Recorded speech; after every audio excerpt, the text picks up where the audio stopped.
Of Storied, and we specialize in disruption. Yeah, hi everybody. I'm absolutely thrilled to be part of the Storify Я безумно рад conference. участвовать в этой конференции. Artem, you inspire deeply with your heart. You can always choose who to listen to the translator, and you can easily. Perfect. Michael, it's all yours, not wasting any time. You go in. I will share the presentation you've sent, and we'll send a link to the chat in a second. Great. Thanks, Artem. Yeah, hi everybody. I'm absolutely thrilled to be part of the Storify conference. Artem, you inspire deeply with your heart and your vision in looking at the future of storytelling and building a global community that is engaged around the discourse of this work. So thank you for creating the gathering for all of us. So Storied, I am the founder and CEO of Storied, and we specialize in disruption, category disruption, technological disruption, and social disruption. And let me see, do I advance slides, by the way, or do you guys take care of that? Next slide, perfect, got it. Okay.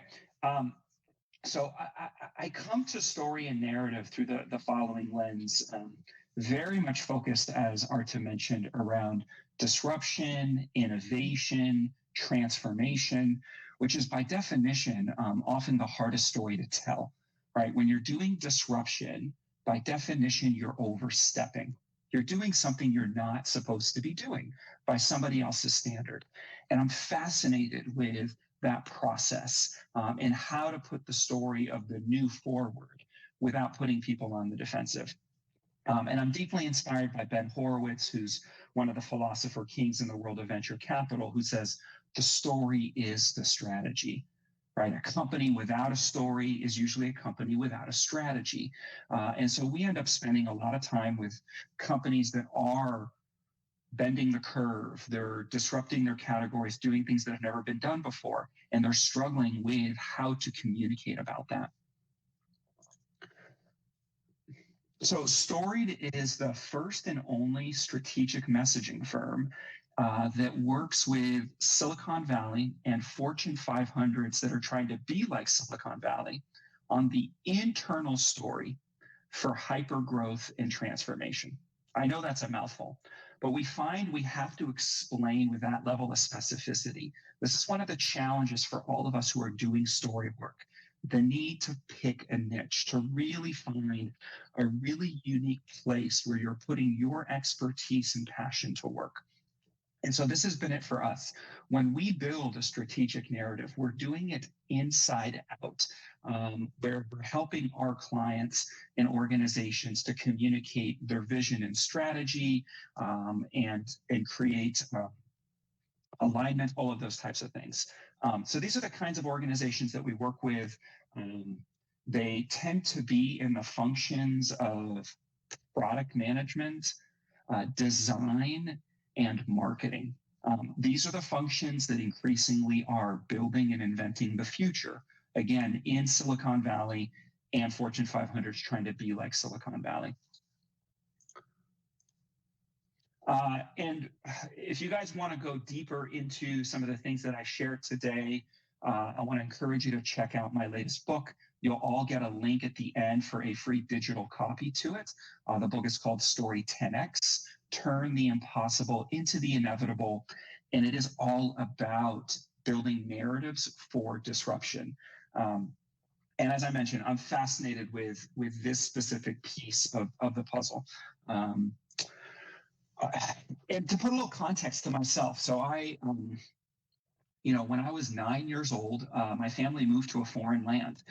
You see, I was raised in Lausanne, Switzerland, the first 9 years of my life. And then we moved to Los Angeles, California. I'm still recovering. So you can imagine sort of Swiss Lederhosen boy, suddenly a surfer skater culture of Southern California, 1986, total fish out of water, lost in translation. And my day-to-day was a big, giant pile of stuck. And I was a nerd before it was cool to be a nerd.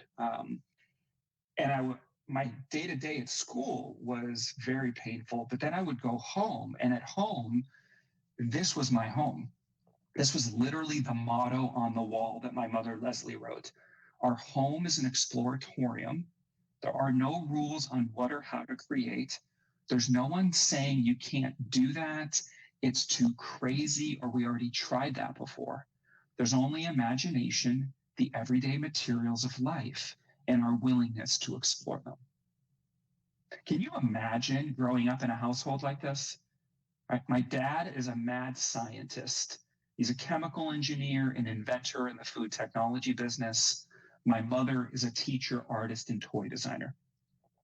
I'm their mutant love child. So creativity, innovation, that always has come easy for me. What I've seen, though, I saw my parents struggle through this, and then I myself have been fascinated and obsessed with how do you translate world-changing ideas into cultural acceptance? Because so often when we're doing things that are new, different, paradigm shifting, we get lost in translation. We're misunderstood. And in many ways, this is the story of all of us as storytellers, right? We see something that others don't see.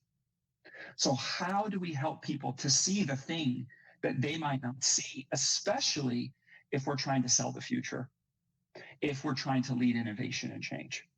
So that's been the riddle, right? This is what I've been obsessed and fascinated with. And so with that as a setup, I want to dive into some of the ways that we approach this in our work here at Storied. So when we work with an organization and we help to build their narrative at scale, these are some of the value propositions that we really zero in on.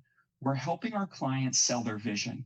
That's often getting executive sponsorship, inspiring and influencing change, creating a single source of truth, and so on.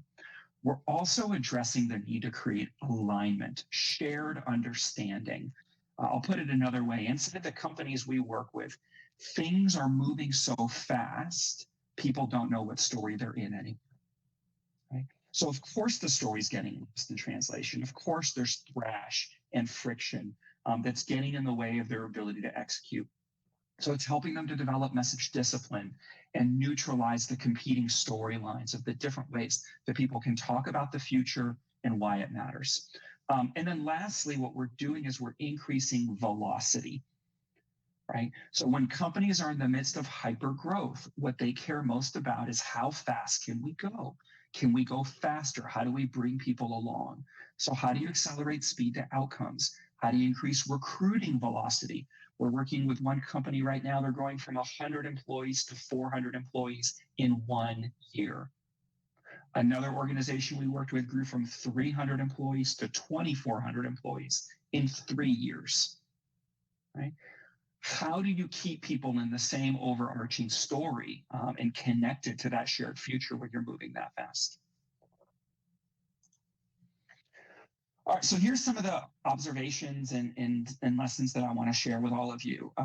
The first here is data and conclusions. So in the world of tech and business, everybody loves to lead with data and conclusions.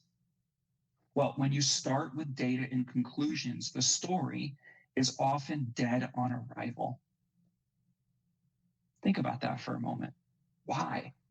Well, when you start with data and conclusions, the questions you usually then get are, well, how'd you come up with that data? I don't know if I agree with that conclusion. So what we often find is we have to teach our organizations to understand that data is a critical component of the story, but it's not what you lead with, especially when, right, you're selling a story of disruption, change, or transformation.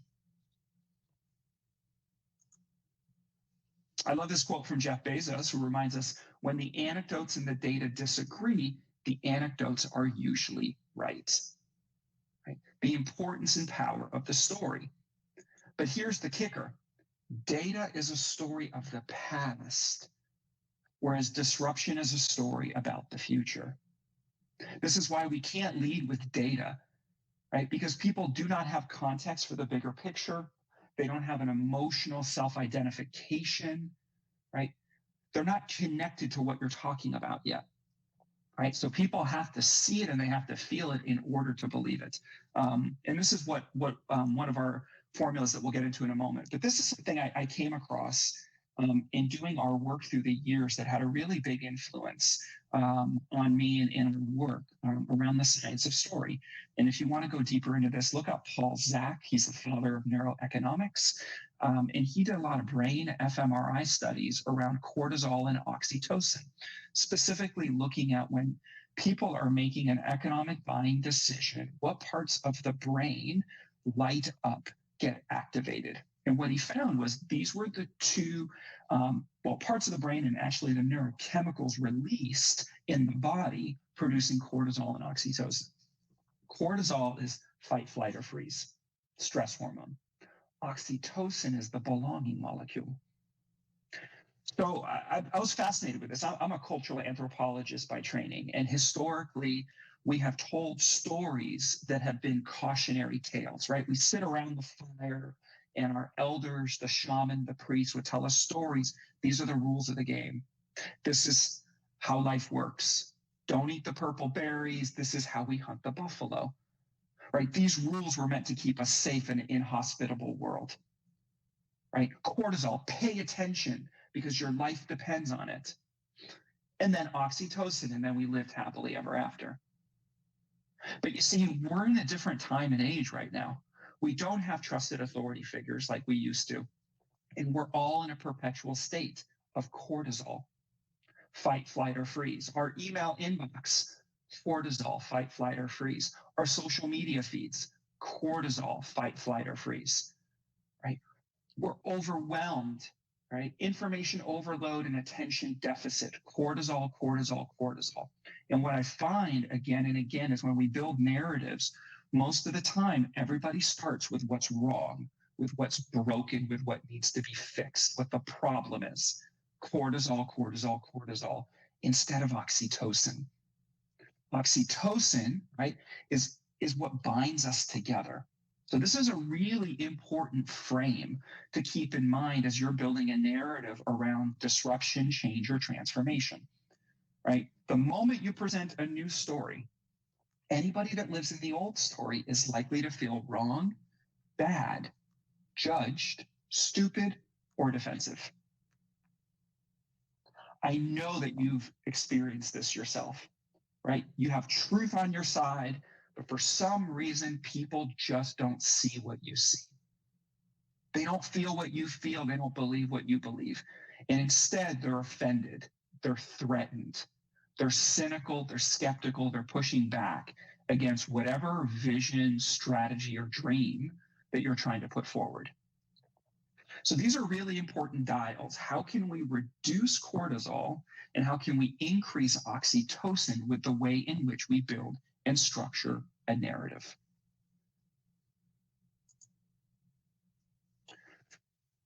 I'm also inspired by just this wonderful quote here from Maya Angelou, right, who reminds us people will forget what you said, people will forget what you did, but people will never forget how you made them feel. And this is one of the things I've struggled with myself in my career in the world of organizational and applied storytelling, is people know me for my mind, but I want to be remembered for my heart. But what I've come to realize, this is actually the same truth that we are trying to accomplish when we build a narrative, because we have to meet people in their head. We have to capture their imagination, right? And then from there, we can then move down into opening their heart through self-identification. I'll share a couple examples in just a moment here. Now, there's one more key piece that I want to offer before or two pieces, and then I'll share a few examples of this at play. So this is an example of putting these pieces together, some of the things that I've just shared with you, reframing strategies. Okay. So in business, we've all been taught to tell the problem solution story, right? Here's what's wrong. Here's how we're going to make it right, right? Minus, plus. It makes sense. It's logical. Great. Except, how often are we in front of an audience where we do not have shared problem definition? Or how often is our audience complicit, if not responsible, in that problem? Now, just imagine after today, you're going to come back home, or you're going to get off your computer rather, and turn to your life partner or friend and tell, oh my God, today was rad to the power, awesome. The Storify conference, it inspired me. And there's this community of amazing people doing incredible work, changing the world through the power of storytelling. And just as you're getting into it and sharing what you learned today, your partner turns to you and goes, honey, there's a problem. How are you feeling in that moment? Now, mind you, it's not a simple little problem. If it was, it wouldn't be such a big deal. It's a big, hairy problem, right? And so you sit down on the couch and they start talking to you about this problem, and you're starting to sink, you're crossing your arms. You might be ready for an adult beverage or cocktail. Yeah, gosh, this problem, yeah, okay. Yeah, here we go with the problem again. But then your wife or your husband, your partner, they go, no, why are you getting so bent out of shape? Look, yes, this is the problem. This is the problem you've created, but don't worry, I have the answer. Sweetheart, I know exactly what you need to do. How does the rest of that night go?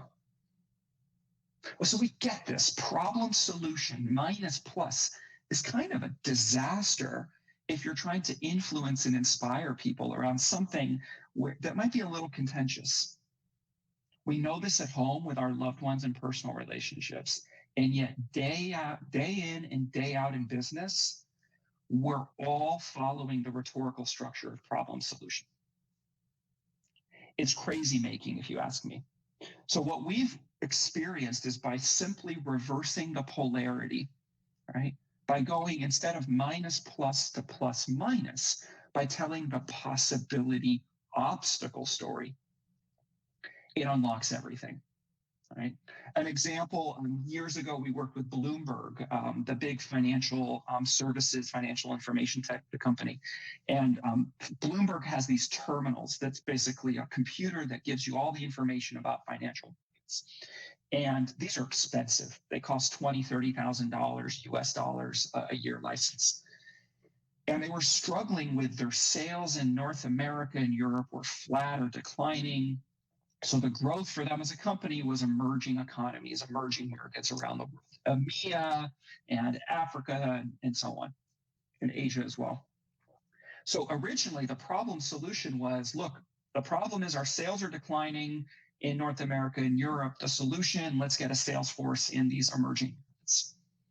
Pretty rational, straightforward, but not really something that makes you want to go, rah, climb the mountain.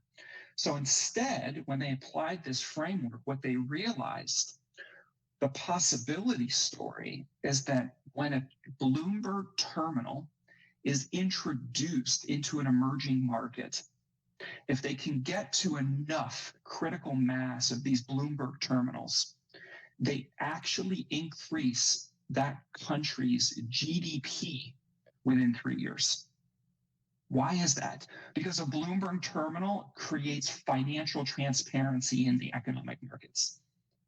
And so that's the possibility story. We have a technology here. When introduced, we can actually increase the GDP of a country. Okay, now we're getting to something a little more inspiring. So that's the possibility story. Well, what's the obstacle? The obstacle becomes, how do we get our terminal in the right government ministries, in the right banks and other institutions in that country to create the critical mass of a more effective market, right? That's the difference between problem solution, and possibility obstacle that really helps people see the bigger picture of what you can create. Okay, so I want to share with you one more formula that is sort of at the core of our work. You'll find it detailed again, as I mentioned in the book, Story 10X, and then I'll share a few examples around this and we'll do some Q&A. All right, so, and guess what? I've got a kitty who wants to say hi. Say hi. This is Aria. All right, so this is the SFB narrative formula, and people have to see it and they have to feel it. in order to believe it, right? People have to see the context for change, the bigger picture, capturing their imagination. People have to then feel the emotional dilemma of a character at the center. What do they want and what gets in their way? And then lastly, if you get people to see it and feel it, they will be begging you for the data and the evidence, right, to prove the promise that you're selling.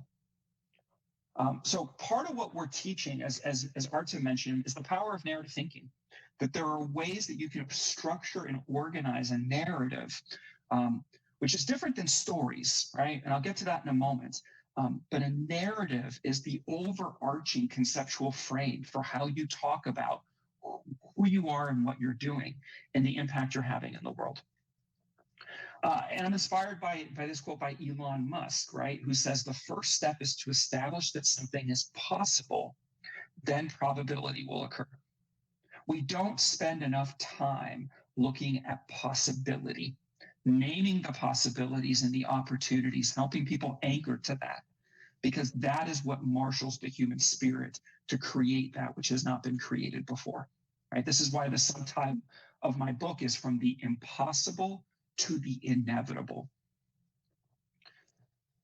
All right, so case example. So Dolby is an organization we've done a lot of work with, and recently, actually, our client told us that our work, the narrative that we built, actually helped increase their stock price 30% in the past year. See, at the time, Dolby was struggling with the fact that their core technology is $1 million license, takes 12 to 18 months, and they've saturated that market. And instead, what they've been interested in is how do we expand into new markets and applications? And I've got a kitty who's on the loose here. Hopefully that's not distracting to you guys. So anyways, what we were able to do was launch Dolby APIs. It's basically democratizing the Dolby magic. But what they needed was a unifying story within Dolby to sell that promise. Because now you can go to dolby.io and you can access the algorithms of Dolby and the way they process audio and video. You can do it and you can pay for it for pennies on the dollar and by the minute. You can be up and running in 10 minutes using Dolby's technology. This is revolutionary versus the way that things used to be at Dolby, right? So, but people needed to be reminded of that possibility story, right? And then to remind them of what was at stake, which was about helping product developers and engineers to be able, anybody who has an audio and video component to what they're doing, to be able to create a better experience for people through the internet and through technologies. Another example, we've worked deep inside Facebook for the last 6 years, working with more than a dozen different product divisions. And in this case, we helped unlock the promise of Facebook for 5 million nonprofits worldwide. Facebook really believes in the power of nonprofits and social issues. Hold on one second. Runaway kitty. Okay. That's better. Say hi, Aria. She's a rascal. What they needed to do, though, was remind all of the other teams inside Facebook about how to develop their products to better meet the needs of nonprofits and social causes and issues. And so some of the things that we discovered in that process is that cause-related content is some of the most shared content on the platform. Also, that it helps to manage misinformation and helps to manage discourse in the ways that issues get addressed. So lots of various different things there. But what we're often having to do is take what are the things people are taking for granted inside a company and to infuse it with life, with imagination, with heart, with pathos, and then present the data that supports the business case and the value prop about why unlocking the promise of Facebook for 5 million nonprofits worldwide is so important to the mission, the vision, and the strategy of an organization. In the last example here, we've been working within Roche on the future, really, of quality transformation. And this has been one where highly technical, scientific organization, biotech and pharma, and they need to humanize this work. We built a narrative built on the principles of trust, data, and velocity. Because what they're realizing is they want to increase how new medical breakthroughs can better serve the public, but there's the need to build greater trust with the public and with health authorities. And this requires storytelling. This requires a new way of how business is done using technology, machine learning, and all these other various different things. And they were so deep in the data that they had lost their ability to capture the imagination and to be able to really bring to life the potential payoff for transforming how a $700 billion industry can be more responsive in how it gets its new medical breakthroughs out to people. Okay, so those are 3 examples. A couple things just to kind of anchor this back to narrative thinking: see it, feel it, believe it. So see it is all about context, potential, opportunities, and change. Feel it is about emotion, empathy, character, desires, dilemmas, and believe it is the evidence, the data, the proof, validation, and so on. All right, we're in the backstretch here. Stories just might be data with a soul. So I'm a big believer that we can all use the power of storytelling as a Trojan horse about meeting the world where it's at, as opposed to rejecting the world as it is. So often, many of us who are change makers or activists, we're really, really obsessed. Our whole society is obsessed with what's wrong, with what's broken, with what needs to be fixed. And I'm a big believer that we need to actually celebrate what's right, what's possible, what's the gift of our time. And that when we do that, we can invite people into creating more of what we all want. All right. Okay, last piece here, and then we'll go, I think, into some Q&A. So I want to offer this key distinction. I'm obsessed with the rule of 3. If there's one thing to be exploring when it comes to storytelling and narrative, is the rule of 3. And so look at this distinction, right? We think of a story as beginning, middle, and end. Okay, beginning, middle, and end. Makes sense. A story is a finite object. We live in a world of infinite stories. But when it comes to disruption, we need to tell the future, present, past story. See, we're flipping it on its head. Okay. And then lastly, a narrative, people have to see it and they have to feel it in order to believe it.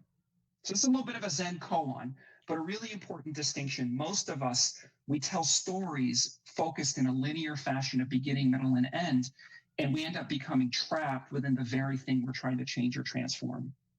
Instead of telling a story that's about the future first, then meeting people in the present between what they want, what gets in the way, and then using data from the past to legitimize that future. All right, I'm aware of time here. So with that, I'm going to leave you with these 5 core questions. This is part of our playbook when we are solving for clients and building a narrative. We're literally unlocking these key questions. What's possible now that wasn't before? Right? Where's the world going and how is it changing? What does everybody want more of? What proof do you have that one can't deny? What makes it difficult, if not impossible, to reject? So possibility, inevitability, irresistibility, irrefutability, and undeniability. This is how you build a narrative that can truly change the world. And as I promised, if any of you would like to download a free copy of our latest book, Story 10X, you can go to this link right here, bit.ly/free Story 10X. You can also find the book in a Kindle version, in the Audible version. You can find that on Amazon. Please feel free to reach out to me via LinkedIn. I'm Michael Margolis. And also we're hiring here at Storied, and you can find out more about that if you go to our website, getstoried.com/careers. But we have 4 different full-time roles that we're hiring for right now. And with that, Artem, I think that Yeah, that takes us to, I don't know if we have time for Q&A, but happy to take.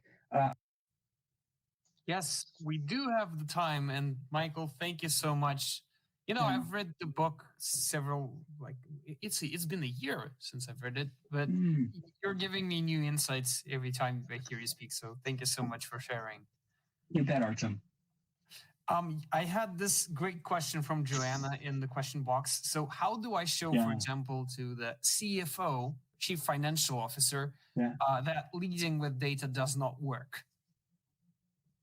Yeah. Well, first of all, why are you trying to influence the CFO on what?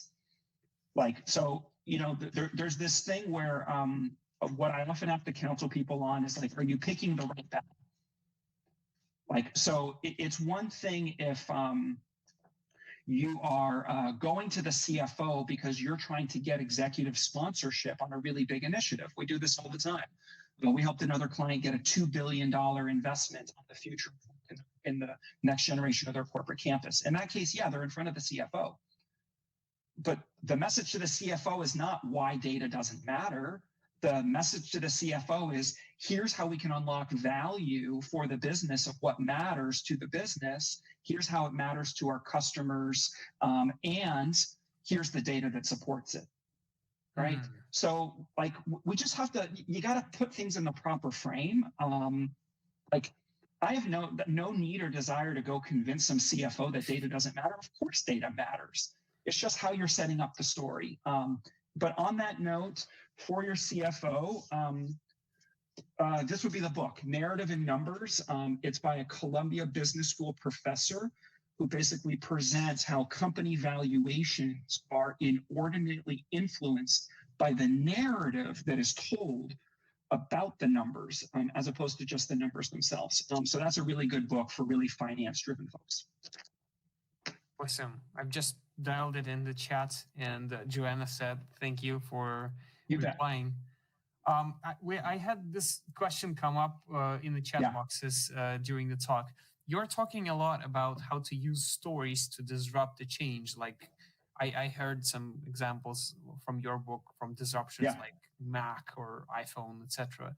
But what if reflecting on these past examples is a great case, but every time we stumble upon a really disruptive change, it's something clicks and it stops working. So maybe there's a trick to be mindful about this, about the way disruption affects us, not to step into this challenge every time. It's a great question. Look, underneath my passion and obsession with disruption is actually a desire to minimize the suffering and to decrease the bloodshed that comes with radical transformation, that comes with paradigm shifts, that comes with the fundamental disruption of industries and ways of life, right? So absolutely, we do a lot of work inside Facebook, we do work inside Uber, we've done work inside Walmart. These are all institutions, we've done work inside NASA, all institutions. The bigger the platform of influence, the greater disruption that comes to society. And again, to me, my perspective as a cultural anthropologist is I come from a value neutral perspective. Society will continue to grow and evolve and move forward. Technology will continue to disrupt and advance things. And there's always unintended consequences. There's always second and third level order effects. And what is often happening is, frankly, there's a lot of focus on the data. There's a lot of focus on design. There isn't enough focus on the discourse, right? So developing your discourse where you can talk about the role that a product is playing in people's lives. We built the narrative for Facebook groups around the structure of belonging in the digital age and how that was changing, right? And that increasingly we get community from our online interactions, right? And that our identities are fluid. And as we go through changes in our life, we're plugging into different kinds of communities at different life stages. Well, that narrative has such an oversized influence that groups as a product on Facebook went from being out on the periphery within Facebook's platform to now it is center stage. It literally influenced the change in the company's mission statement. It is priority zero at Facebook around unlocking community and helping people feel more connected. And obviously, there's also a huge competing narrative or storyline for all of the good, the bad, and the ugly that happens on Facebook, because it's the biggest platform, the storytelling platform in the history of the universe, with 2.5 billion monthly active users, and everything that comes with that. So, and look, and Facebook is still on a journey on how they communicate their discourse externally to the world. Much of our work, and especially inside Facebook, is how they communicate their discourse internally. So we'll build the narratives that go to Mark and Cheryl and the rest of the management team for explaining the role that a product is playing in people's lives and how they want to unlock a greater value and impact for people. And it's a patient process, transformation, paradigm shifts. All we can do is invite people into the possibility, and give people a story worth telling. And, people then have to decide, we each have to kind of grab the brass ring for ourselves. That is absolutely true. I like your example with Facebook on how it's in the end, I can hear from your reply that it's in the end all about humility and the ability to understand that it's not just a tool, it's some life-changing stuff that really helps. Yeah. Lucas is here with a great question. Why do you think that leaders are constantly avoiding the EQ as a way to unlock the impact within the employees? Yeah. See, I find some of these questions fascinating, and thank you, Lucas, for this. Because in my experience, I don't find that leaders are avoiding EQ as a way to unlock impact for their employees. In fact, most companies that we work with, that's exactly what leaders want to do. So it's one of these things of like, and I realize we all have had experiences of having interactions where we're like, why don't people get it? Why aren't they prioritizing the things that I think matter? And it's a fact of life. I have so many experiences myself on this. But my biggest advice, Lucas, is what are the companies where leaders are prioritizing EQ? And how might you spend more time with them? Because even those who want to prioritize it are then struggling with the execution, right? And that's what I find most interesting. And so the challenge is there for companies who do care about EQ. The challenge for leaders is that leadership is communications. Every act of leadership is going to be evaluated on these high-stakes moments and how they communicate at an all-hands, a company-wide email, a decisive moment when they're trying to, in front of investors, when they're trying to recruit key employees, you name it. Leadership is communications. So then great, what's the playbook? Where are leaders learning how to communicate? Because leaders are more exposed than ever before. Leaders are going to be judged and evaluated in the harshest of terms because of social media and the democratization of storytelling. Everybody has a voice. Everybody has an opinion. So, perhaps even in the organizations where you feel that leaders aren't valuing EQ, a part of this is actually that leaders don't have psychological and emotional safety, right? There's a big emphasis on making sure that employees have it. How can we be creating that for everybody that we work with? So that's something that I'm very passionate about, is exactly that. When you're trying to work with people who sit in the seat of leadership, who have incredible power and influence over our lives and over the lives of others, giving them psychological and emotional safety, because we really don't know what it's like to sit in the seat of leadership until we have sat in that seat. And we have to choose the lesser of two evils, right? Where we know no matter what choice we make, someone's going to get hurt, someone might lose a job, or someone might die. That's the seat of leadership. And we tend to lose our own empathy or myopicness of understanding what it's like when you're solving at a billion-person scale, or when you're solving for 5 million employees worldwide, and so on and so on. So yeah, I offer that as an invitation for us of how can we apply everything that we want ourselves to those that we want to serve. Yes, and like Lucas writes, it always goes down to the ways that leaders share the impactful and meaningful communication. Yeah, Exactly. Yeah. Michael, thank you so much. I could have listened to it for on and on, but we have our next speaker coming up. But I still have this one last question to you. Yeah. I want you to finish the traditional phrase we have for this specific conference. So imagine this story was about to teach the leaders one thing and one thing only. If that happened, that one thing would be